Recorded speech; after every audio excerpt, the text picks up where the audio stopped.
this is Catherine from Catherine's Granny Squares. I hope you're all feeling well today. What I'm going to talk about today is how crocheting helps me with my mental well-being and how it can help you as well. We all know how much people now say how they feel. People aren't afraid to say how they feel. Mental well-being is out there and it's talked about much, much more than it ever was. Without your mind being settled, your body's not settled. The two are linked. It never used to be thought of that way, but now it's been proven they are. Now we think of the person as a whole. It's more about holistic care. So, how does crochet help me and how can it help you? Let me tell you what it's all about. It's all about sitting down and just sitting down there. All you need is a ball of yarn or wool, a crochet hook and a pattern, or just watching a tutorial on YouTube and just getting out the old-fashioned books. Remember books, magazines? And sitting down and just letting your mind focus on the pattern, focus on the wool or yarn, focus on what you're doing, learning a new stitch. Believe it or not, even learning a new stitch can actually be distressing. Now, we all know sometimes we get frustrated learning new stitches, but the key is when we've learnt it, it's the achievement factor. That's the feel-good factor. So, what about this yarn? What about these hooks? You don't have to be going out spending a lot of money. Yarn, you can buy it, yes, in the shops. You can buy it online. You can buy it at charity shops. You can buy it at car booths. You can go across the road and say to a friend who's a knitter or crochet, you couldn't just give me a ball of yarn so I could have a little go. They'd be more than eager to give you a ball of yarn. I am sure everyone who knits or crochets has usually got stacks of it. So there you go. I've got a lot behind me and it's all odd balls. I've got it from either car boots. I bought some online. I've got money for birthdays, etc.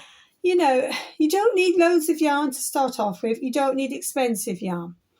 Hooks. Now, I've got this tin of my hooks. I've collected these from all over the place, from shops, from car boots. I've been given them as gifts, etc. Again, you don't need to go out buying expensive hooks. You can buy them or, acquire them, should we say, from a friend. Can I just borrow your hook? Let me have a go, etc. During lockdown, I remember giving a hook to one of my friends because they were struggling with the metal hooks. And I said, I've got some ergonomic hooks. I've got various hooks here, and I gave it, and I just said, keep it. They're not expensive. They're all in projects at the moment, but you can see the sort of hooks. I mean, there's all sorts. A lot of them you get free with magazines. Very jazzy hooks. And some of them, just in pots in yarn shops, not expensive. And as I say, some, I got given as gifts. So don't be thinking, I need a lot of money to start this hobby. No. You don't need a lot of money. So that's the yarn, that's the hooks. Now, if you follow my channel, you'll know I made this mood blanket. This is a year-long project normally, but I had to stop it in the summer because it's got so big. It fits my bed and more than, and it's full of positivity. This is all positive thoughts, happenings, colours. This blanket is, for me, a therapy in itself. I would recommend this. Somebody said to me, that's really good for people who need to lower their anxiety because you're focusing on positive thoughts. That's what I did for my mood blanket. That was what I wanted to do. I didn't want to make it exactly how I was feeling because for me that didn't work. For me, I needed to think of a positive thought because then I could then think of the positivity of that all the way through the row, rather than dwelling on a row full of negativity. That was not the way I wanted to go. If you want to do something nice and bright and glittery, check out my little video on these glittery baskets. You don't have to do big projects like that blanket I've just showed you. That was just to explain about the positivity that went into each row. You can do these little baskets. I've got a video for that. Put some little bit of glitter in it. I'll show you all to do that on the video. And then I had some scrap yarn and I made a little gift bag, again with glitter. You don't have to do big projects. You don't have to do long projects. And I might get criticised for this, but you don't have to finish a project. If you fancy doing something else, put the project you're doing to the side. If you want to, start another one. I have got boxes full of unfinished projects. And as I say, people might criticise me for that, but that's the way I feel crochet helps me. Like at the moment, I need to just do whatever I fancy. I have got projects to finish and I have finished projects. Don't get me wrong. I finished my niece's cardigan and I finished some slippers, which I'll show you one of my hellos. I'm on a crochet blanket at the moment. I'm on another crochet mat at the moment, and I do finish projects. But what I'm trying to emphasize is don't feel if you start a project that's helping you and then you hit a block, you just don't feel you want to do that project anymore. Don't feel defeatist. Just put that to the side. It can just have a little rest. And you can start one that you want to. You might want to start one with a nice pink yarn and you are working, say, a neutral tone. Put the neutral tone to the side. Get on with your nice pink yarn. If that yarn and that project makes you happy and it eases some of that stress away, go for it. Nothing and nobody should say otherwise to you.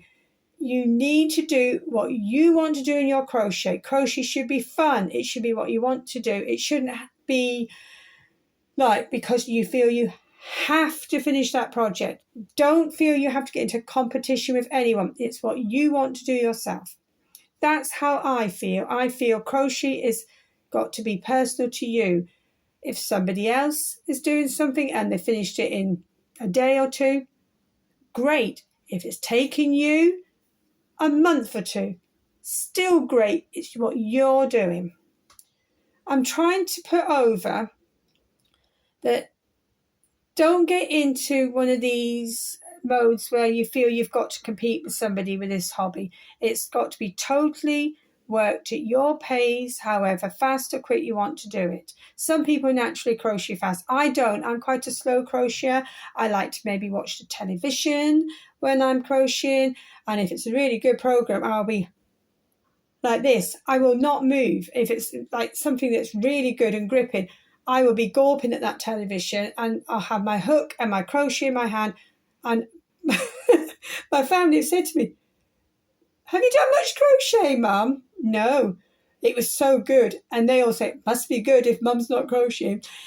So that's how it goes. I'm trying to emphasize that this, for crocheting, for me, and hopefully for you, is meant to be relaxing. Don't let it stress you out.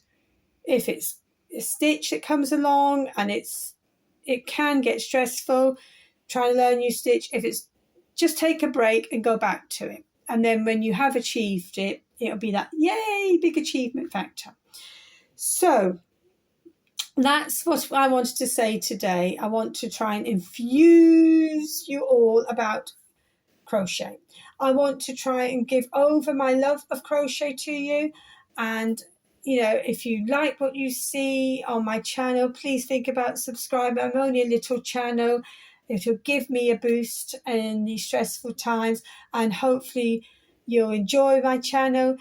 Like, share, all those lovely things will be wonderful. And if it's going a bit up and down, it's because I've just got excited then and knocked the table. So I'm sorry about that.